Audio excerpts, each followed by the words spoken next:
Hello and welcome to Trans Youth Channel.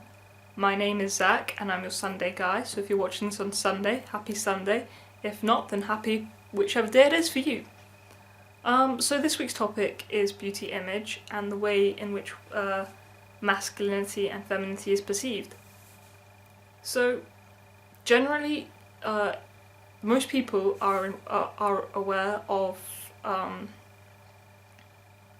the difference between masculinity, femininity, from being male or being female.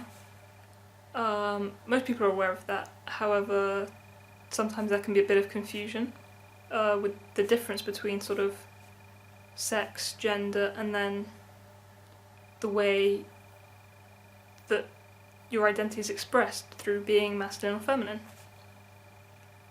So, for example, I was born female but identify as male, but I, in some respects, regard myself as feminine. So that can be a bit confusing for people, because why not stick to being female, or why do you not consider yourself being female if you regard yourself to be feminine? So there's that, but back on really the main topic of beauty image. So beauty image is the project, so to speak, of Samantha's sister.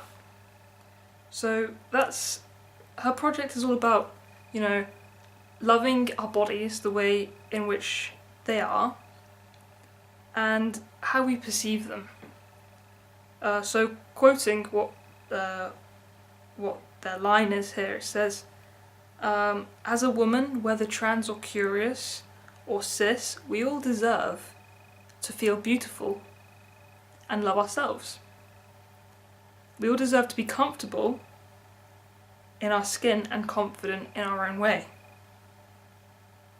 In our own beauty, sorry. So basically, that's saying that however you feel, you deserve to feel beautiful, kind of simplified, I think. I think that would be fair to say.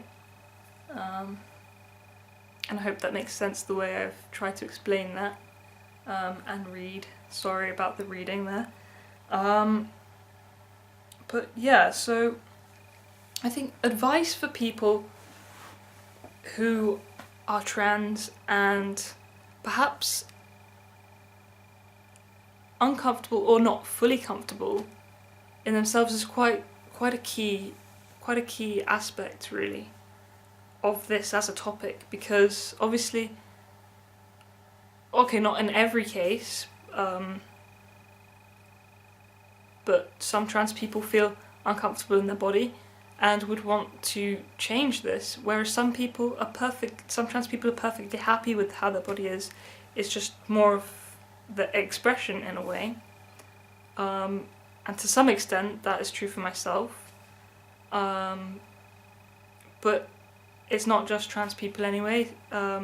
Non-trans people also can feel uncomfortable in themselves, with their body. There's always aspects that people want to change about themselves, about their body. But this topic will focus mainly on the body aspect of that. For example, people tend to be uncomfortable about their weight or their height or the way their face or hair is not looking right on a certain day, for example. So there's all these things to consider when thinking about your own body or the way you see yourself and the way others view you. Although it's not always easy to feel comfortable within yourself, there is always things that can help you feel more comfortable in yourself. So if you want to dress a certain way, dress that way. Don't feel the pressure from other people around you, maybe a group of friends, to fall into the same way that they dress, or things like that, really, basically. I can't speak much about being a trans woman, obviously. or the way a trans woman might feel, but I can tell you from this perspective of being sort of FTM, trans guy, rather than that the other way around. So, in my experience before, I've had problems with my weight, being overweight, basically. And this was before I realised I was trans. So I wasn't really too sure what was making me uncomfortable in myself and not okay with how I feel in myself and in my body. So in a way I can sort of understand that with the pressure that especially, I think especially that what women feel from society to look a certain way and for their body to be that perfect figure. Because the media emphasises that a lot. But now I'm a bit older, and now that I know I'm trans, I would say that one of the biggest sources of my discomfort in my body is still largely my weight, and it's not necessarily always to do with my body how it currently is, but it can be a lot of the time. How I cope with this and how I suggest people cope with feeling discomfort or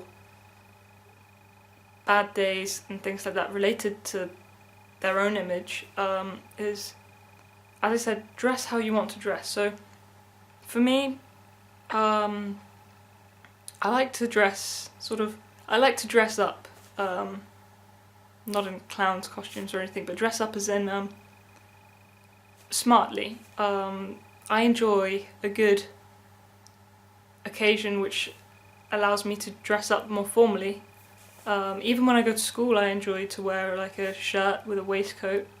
I'm not dressed like that now because it's Saturday when I'm recording this, whoops. And I have schoolwork to do, so I just wanted to relax and just take it easy. But like I said, shirts and waistcoats, dressed up a bit, just gives me a bit more confidence in myself. And I think that's where it comes from. If you can feel confident in yourself, then that will be portrayed to other people. So if you're sort of all nervous and body conscious and shy and hunched over or trying to crouch down and things like that, then it can be difficult because, well, I think you're going to draw a bit more attention to yourself as being sort of shy and body conscious. Like I said, if you're like this and sort of trying to find a comfortable way to sit or stand, and you're not okay with what you're wearing, say you're not okay with like the line of where your top is falling, or I don't know, things like that, then that can make yourself feel less comfortable and confident in yourself. And of course, there's ways to change things which you aren't too comfortable with. But if you don't want to, change anything physically, then being comfortable with yourself is very important. So first of all, I just want to quickly talk about body image as a topic. So obviously it's not just trans people who are feeling uncomfortable in their bodies. That'd be ridiculous because, well, firstly, the majority of the people aren't trans, so all of these people, clearly they're not always okay and secure with how their body is. People are always wanting to change things, whether it's their body, their weight, their hair, their face, their physical attributes. For example, you've got to remember that trans people aren't the only people getting surgeries, and not all trans people want surgeries, but that's slightly digressing into another topic there. But if you think about it, a lot of people have surgery, plastic surgery or aesthetic surgery to improve, change parts of themselves to feel more comfortable in themselves. For example, whether it's a nose job,